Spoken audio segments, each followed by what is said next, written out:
Hello to everybody and great good evening to all of you. कैसे हैं आप लोग? सब बढ़िया होंगे, अच्छे होंगे और उम्मीद करता हूं कि ठीक होंगे। जैसा कि आप लोगों को पता है कि नीट पीजी काउंसलिंग का वेट हो रहा है। जो नोटिस आया था कि 20th से काउंसलिंग शुरू हो जाएगी, उसके रिलेटेड कोई भी ऑफिशियल अपडेट, आज 17th इवनिंग हो गई है, इवन नाइट ही हो गई है, कोई अपडेट अभी तक इन्होंने किया नहीं है। इसका मतलब बहुत क्लियरली है कि शायद 20 तारीख से काउंसलिंग शुरू नहीं होगी। अगर होनी होती तो आज नोटिस ज़रूर आ जाता, कम से कम 2 दिन पहले तो इन्फॉर्म करते ही। एक उम्मीद ज़रूर जगी थी जब ये लगा था कि उन्होंने नए कोटा का कन्वर्जन वाला डॉक्यूमेंट डाला कि जिन्हें कन्वर्ट कर रहा है वो कन्वर्ट कर ले। इसका मतलब है कि 3-4 दिन पहले ही वो आता था, लेकिन अब वो भी दिखता हुआ नज़र नहीं आ रहा। तो अब उम्मीद ये है कि काउंसलिंग जो भी शुरू होगी वो 25 के बाद शुरू होने की प्रॉबिलिटी ज़्यादा है। इनका भरोसा नहीं, हो सकता है ये मेरी वीडियो डालते ही नोटिस डाल दें। इसके अलावा 20th को कोर्ट में हियरिंग है सुप्रीम कोर्ट में regarding the transparency of the examination, जिसमें आंसर की डिस्प्ले करने की डिमांड है और कुछ इश्यूज हैं जो कैंडिडेट्स ने अपनी तरफ से रखे हैं। तो देखने वाली बात होगी कि इसके बारे में सुप्रीम कोर्ट क्या रुख देता है या क्या निर्देश एनबी को वो इशू करते हैं। आज हम जिस टॉपिक पे बात करेंगे ना, वो बहुत इंपॉर्टेंट टॉपिक है। आपने कई वीडियोस भी देखी होगी, कई ऑनलाइन एप्लीकेशंस पे कट ऑफ भी देखी होगी, कई मुझ जैसे काउंटर्स की कहानियां भी सुनी होंगी, बातें भी सुनी होंगी, लेकिन कुछ इंपॉर्टेंट पॉइंट है जो बहुत ज़रूरी हैं। जैसे what are the main point to consider before choice filling. Choice filling करने से पहले क्या क्या चीज़ों का ध्यान रखना चाहिए। सबसे पहले जो ध्यान काउंसलिंग रखने से पहले रखना चाहिए कि आपको कौन सी ब्रांच लेनी है, वो आपका डिसाइडेबल ऑप्शन होना चाहिए। Which branch you exactly want to take. उसके साथ आपको कॉलेजेस फिल करने चाहिए, वो करने चाहिए गुड टू बैड के हिसाब से। मैंने कल बैठ के लगभग लास्ट ईयर के सारे कट ऑफ एनालाइज किए कॉलेज वाइज। तो कई कॉलेजेस ऐसे मुझे देखने को मिले जो अपर रैंक्स पे बंद हुए हैं, जिनमें डिपार्टमेंट वाइज कुछ खास है नहीं कि वो इतनी जल्दी बंद होने चाहिए। लेकिन उनके बंद होने का जो एक मात्र रीजन मुझे समझ में आया वो ये था कि वो कैंडिडेट उस कंसर्न स्टेट से थे जो उसको लेना चाहते थे। फिर उन्होंने वो लेके छोड़े हैं, फिर वो बाद में पीछे रैंक पे भी क्लोज हुए हैं। तो ये चीजें देखनी आपके लिए बहुत जरूरी है। जब भी आप चॉइस फिलिंग करें, always go for a good to bad list. When you go for a good to bad list mean you have to make one list जिसमें अच्छे कॉलेजेस से लेके लोअर डाउन कॉलेजेस तक आपको आना है। अब अच्छे कॉलेजेस की परिभाषा क्या है? ये जरूरी नहीं कि कोई कॉलेज अगर लास्ट ईयर 16th नंबर पे उठा है, यानी कि कोई कॉलेज बहुत पीछे उठा है, तो ये नहीं कि वो खराब है। उसके बारे में लोगों को मालूम नहीं था, लोगों ने रिसर्च नहीं करी, इसीलिए पीछे उठा है, या उसका नाम उतना बड़ा फेमस नहीं था इसीलिए उठा है। End of the day PG में 3 साल आपके साथ क्या रहेगा? डिपार्टमेंट कैसा था, आपने क्या सीखा, एकेडमिक कैसे थे, प्रेजेंटेशंस कैसी थी, हैंड्स ऑन कितना था, टॉक्सिसिटी कितनी थी, ये सब चीजें 3 साल रहेंगी जो आपको सीखने में और करने में मदद करेंगी। तो ऑलवेज चूज दैट कॉलेज जो हर चीज में परफेक्ट हो और इक्वलेंट हो। जैसे अगर मैं बोलूं तो मेरी जो मैं लिस्ट बनाता हूं उसके बारे में कमियां भी निकलती हैं। लोगों ने टेलीग्राम पे बहुत कुछ लिखा भी है, फेसबुक पे भी लिखते रहते हैं लोग। तो वो इसीलिए है क्योंकि उन्होंने सुना कि ये कॉलेज तो टॉप का है, लेकिन आपने अपनी लिस्ट में 60वें नंबर पर डाला है। मैं तो बोलूंगा मैंने वो 60वें नंबर पे भी गलत डाला और 90वें नंबर पे आना चाहिए था, क्योंकि बहुत तरह की चीजें जो उसमें अवेलेबल नहीं है, बाकी की छोटे कॉलेज में अवेलेबल है। उसके लिए आपको रिसर्च करनी होती है। रिसर्च कैसे करोगे? पहला मोड ऑफ कॉन्टेक्ट क्या है आपके लिए? वो है जीआर। दूसरा कौन है? एसआर। तीसरा कौन है? कंसल्टेंट।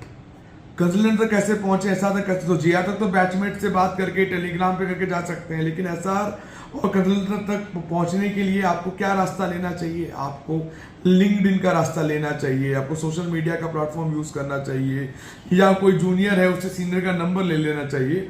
और लगभग लोग जवाब देते हैं, ऐसा नहीं कि जवाब नहीं देते हैं। और आपका अगर मन बन गया है या आपको लग रहा है कि 5-6 कॉलेजेस ही मुझे लेने हैं या मेरा अंदाजा है, आप जाके उनको चेक करें। ये कब मालूम चलेगा?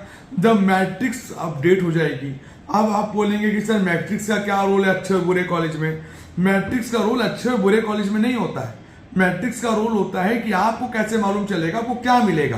पता चला किसी कॉलेज में 3 सीटें थी, अब वो बढ़ के 6 सीटें हो गई, तो आपके चांसेस बन गए ना। इसीलिए मैट्रिक्स इंपॉर्टेंट है। कहाँ कितनी सीटें बढ़ी, जिससे आपकी प्रोबेबिलिटी कितनी बढ़ी। क्योंकि आप होमवर्क तो 100 कॉलेजों पे नहीं कर सकते, होमवर्क तो 7, 8 या 10 ही कॉलेजेस पे होगा ना, 100 पे तो नहीं हो सकता। ये बात कोई नहीं समझता। ये बात आपको पहले समझने की, ऐसा नहीं कि मैं ही समझता हूं, समझते और भी लोग हैं, लेकिन मैक्सिमम लोग नहीं समझते। तो आप एक इस वाले फैक्टर को भी जरूर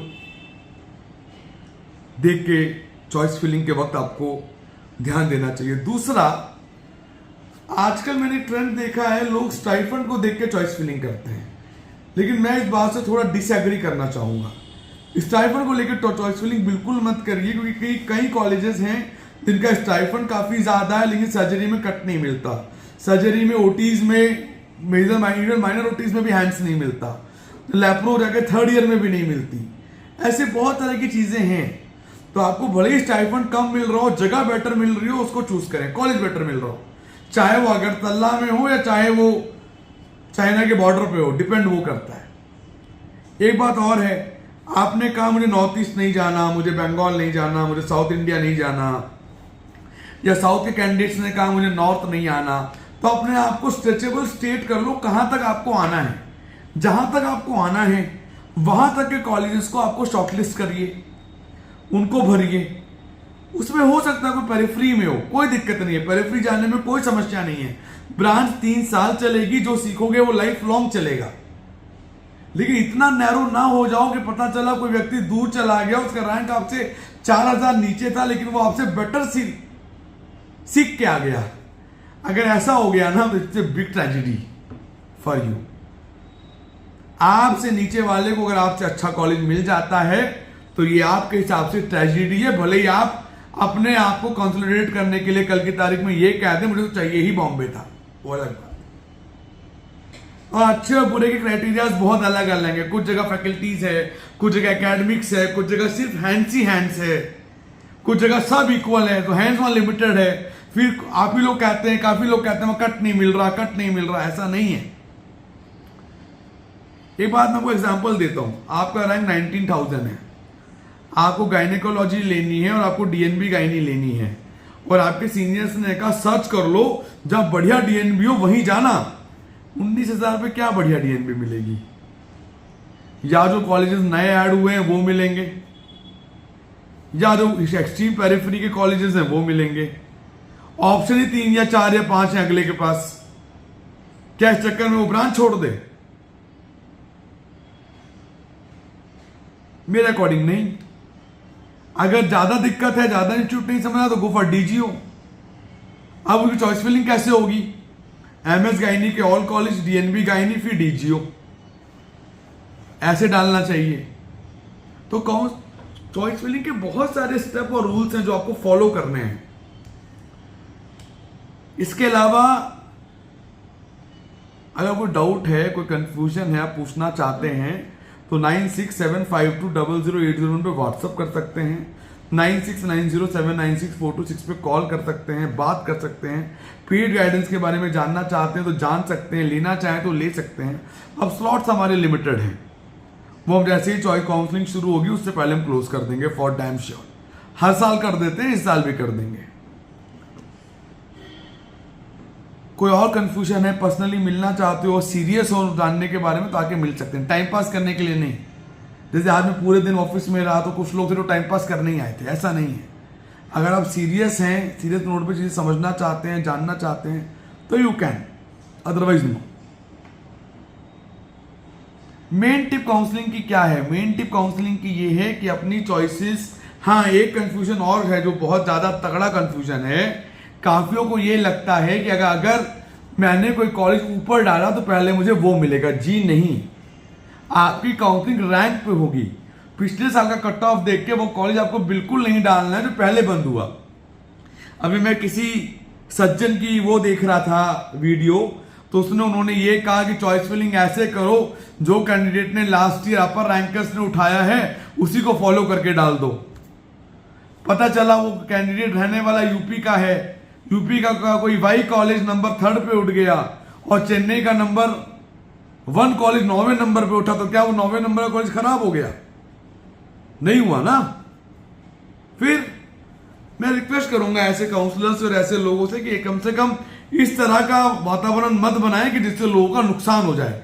नुकसान एक बार नहीं होता है, वो सालों साल के लिए नुकसान होता है। तो एटलीस्ट इन चीजों को फॉलो करें और उसके डेकोरम में चलें।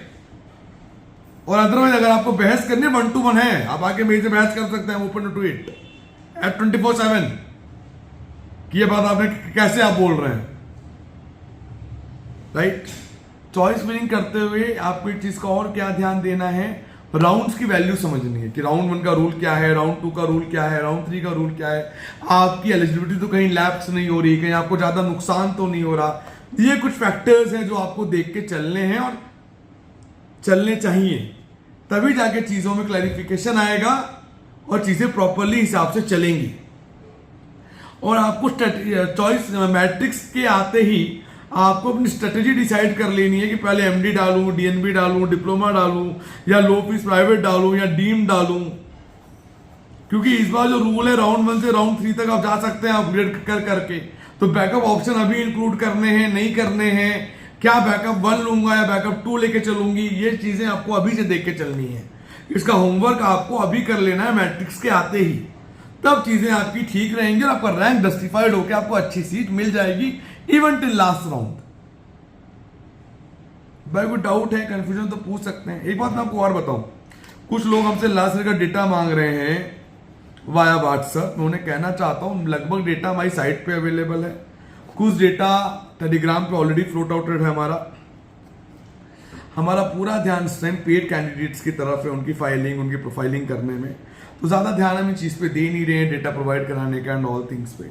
आप पर्सनल कॉलेज में फोन करके इंडिविजुअली पता कर सकते हैं, कर लीजिए, कोई दिक्कत नहीं है। वरना बहुत तरह के ऑनलाइन ऐप है, वहां से भी आप कंसल्ट करके चीजें ले सकते हैं। और हम बहुत दिनों में अपना एक डेटा जो हमारा ई बुक वाला ऑप्शन है उसमें हम अपडेट कर देंगे। बहुत रिसेंटली हम उसमें वो कुछ तरह की चीजें अपडेट कर देंगे जो आपको बहुत हेल्पफुल रहेंगी और आपको शायद देखने में भी उसमें बेनिफिट मिलेगा। इसके अलावा कोई डाउट है, कंफ्यूजन, तो गिवन नंबर पर कॉल कर सकते हैं 9675200801 9690796426। और careerexpert.in हमारी वेबसाइट है, उसमें भी टच कर सकते हैं। पेड गाइडेंस के लिए आप व्हाट्सअप करके या कॉल करके भी हमसे कनेक्ट एनी टाइम हो सकते हैं, ठीक है। और काउंसलिंग का जैसे ही नोटिफिकेशन आएगा we will update you soon and we hope so कि काउंसलिंग का नोटिफिकेशन अगले हफ्ते तक जरूर आ जाना चाहिए, जिससे आपको डेट मालूम चल जाए कब तक चलेगा। लेकिन मैं आपको जरूर बता दूं इस बार काउंसलिंग पूरे 1 साल 2 महीने 10 दिन डिले हो जाएगी ज्वाइनिंग आते आते। मुझे नहीं लगता कि ज्वाइनिंग 15 नवंबर से पहले ये करवा पाएंगे, चाहे काउंसलिंग अभी कर लें अक्टूबर मिड में कर लें। तो bye bye, take care, have a great day, bye bye.